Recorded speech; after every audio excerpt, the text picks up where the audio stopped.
Coba deh bayangin, sebuah kota di pesisir utara Jawa yang ceritanya itu nggak dipahat di batu candi, tapi ditenun, helai demi helai. Nah, kota itu adalah Pekalongan. Dalam beberapa menit ke depan, kita bakal lihat gimana kota ini merajut identitasnya yang unik banget. Nah, kutipan ini benar-benar nangkep semuanya. Sejarah Pekalongan itu intinya ya perpaduan tiga hal ini.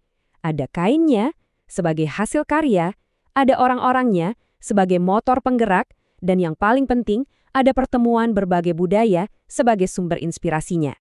Oke, kita mulai dari dasarnya dulu ya. Kalau banyak kota di Jawa itu identik sama keraton atau kerajaan, nah Pekalongan ini beda. Identitasnya itu lahir dan besar di pinggir laut, dibentuk oleh denyut nadi perdagangan dan semangat keterbukaan. Ada satu istilah kunci nih buat ngertiin Pekalongan. Kota pelabuhan rakyat. Maksudnya apa? Ini bukan pelabuhan megah yang dibangun atas perintah raja, sama sekali bukan. Ini tuh pusat kegiatan yang tumbuh secara organik, ya dari orang-orangnya sendiri, dari semangat para pedagang, nelayan, dan pengrajinnya. Bahkan, namanya aja udah nyeritain akarnya. Kata Pekalongan itu dipercaya ada hubungannya sama aktivitas orang-orang pesisir yang ya kerjaannya mengumpulkan hasil alam di sekitar mereka. Ini nunjukin kalau sejak dulu, kota ini hidupnya ya dari alam sekitarnya. Oke, sekarang kita mundur sedikit ke awal-awalnya. Disinilah benang-benang pertama dari tenunan budaya Pekalongan yang kompleks itu mulai dirajut.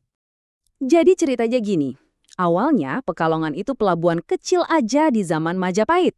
Terus perannya jadi makin penting pas gabung ke jaringan dagang pesisir Islam. Dan yang keren, meskipun sempat dikuasai kerajaan dari pedalaman kayak Mataram, jiwa pesisirnya itu nggak pernah hilang. Nah, ini bagian yang penting banget. Islam masuk ke Pekalongan itu bukan lewat perang atau penaklukan, tapi lewat obrolan di pasar, lewat tawar-menawar di pelabuhan. Agama baru ini asyik aja gitu, nyampur sama budaya yang udah ada, bikin identitas kota ini makin kaya. Dan sekali lagi, nunjukin DNA utamanya, keterbukaan. Selanjutnya, kita lompat ke babak berikutnya. Dan ini bisa dibilang turning point-nya. Ironisnya, justru di era kolonial yang kompleks inilah, mahakarya Pekalongan yang paling terkenal itu lahir dan mendunia. Gimana caranya? Ya, karena di zaman Belanda, pintu ke pasar dunia itu kebuka lebar-lebar.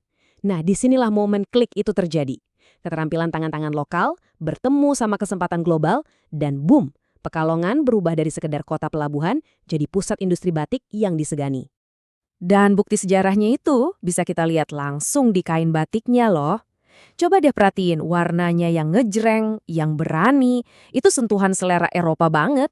Terus motif bunga dan hewannya yang kaya, wah itu campur aduk inspirasi dari budaya Tionghoa dan Belanda. Batik Pekalongan itu benar-benar jadi kanvas tempat berbagai budaya bertemu. Terus, siapa aja sih yang bikin industri ini meledak? Wah, ini kerja barengan. Ada pengusaha pribuminya, ada pebisnis peranakan Tionghoanya, dan tentu aja para pengrajin batik yang jadi ujung tombaknya. Dinamika inilah yang akhirnya juga memicu kesadaran sosial dan gerakan-gerakan buruh. Oke, jadi semua benang sejarah tadi, gimana cara mereka menyatu jadi Pekalongan yang kita kenal sekarang? Jadi, julukan Kota Batik itu bukan cuma slogan pariwisata ya, itu adalah sebuah pengakuan, sebuah gelar yang pantas banget dinapat setelah perjalanan ratusan tahun yang barusan kita bahas. Ini adalah penegasan dari inti kota ini, kreativitas dan keterbukaan. Dan ada ungkapan yang pas banget buat ini. Batik itu bukan cuma produk, tapi jiwa kota. Maksudnya, batik itu udah jadi bagian dari napas kehidupan sehari-hari. Dari bengkel kecil di rumah-rumah sampai ke riuhnya pasar, batik adalah denyut nadi kota itu sendiri. Tapi, cerita nggak berhenti di situ kan? Justru pertanyaan besarnya sekarang, gimana sejarah keterbukaan dan kemampuan beradaptasi ini bisa ngebantu mereka menghadapi masa depan? Karena tantangannya sekarang itu nyata banget. Masalahnya apa? Karena Pekalongan ini kota pesisir, ya mereka ada di garis depan pertarungan melawan perubahan iklim. Banjir rob itu udah jadi langganan. Belum lagi tekanan dari urbanisasi yang cepat. Ini semua jadi ujian berat buat ketahanan mereka.